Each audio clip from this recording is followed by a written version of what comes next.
Hello বন্ধুরা, শুভ সকাল। দেখো সকাল সকাল আমি কি কাজ করতে বসেছি।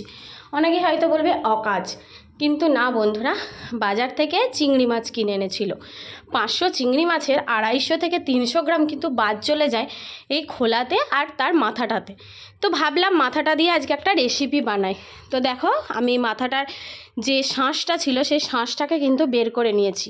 আর এদিকে নিয়েছি 3-4 কোয়া রসুন, আর এখানে নিয়েছি 3টে কাঁচা লঙ্কা দিয়ে ভালো করে কিন্তু মিক্সিতে, এই দেখো পুরো শাঁস দেখতেই পাচ্ছ, এটা ফেলে দিতে কিন্তু খুব কষ্ট হয়, কারণ যেহেতু এটাকে আমাদেরকে কিন্তু টাকা দিয়ে কিনতে হয়। তো এটাকে আমি মিক্সিতে ভালোভাবে দেখো পেস্ট করে নেবো। আর এইদিকে দেখো পেঁয়াজকে কুচিয়ে নিয়েছি, কুচি কুচি করে পেঁয়াজ নিয়েছি। আর এইদিকে আমি পেস্টটাকে ভালোভাবে বেটে নিয়েছি।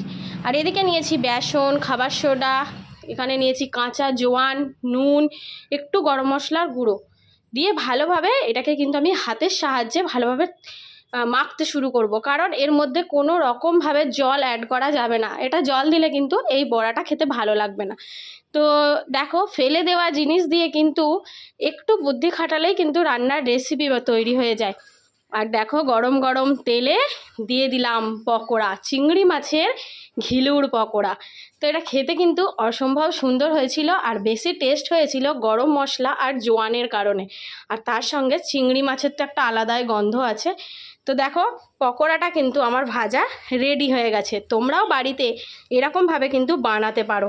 চিংড়ি মাছকে না ফেলে দিয়ে, চিংড়ি মাছের খোলাটা ফেলে দিলে কিন্তু মাথার যে ঘিলুটা সেটাকে কিন্তু একটু টাইম লাগে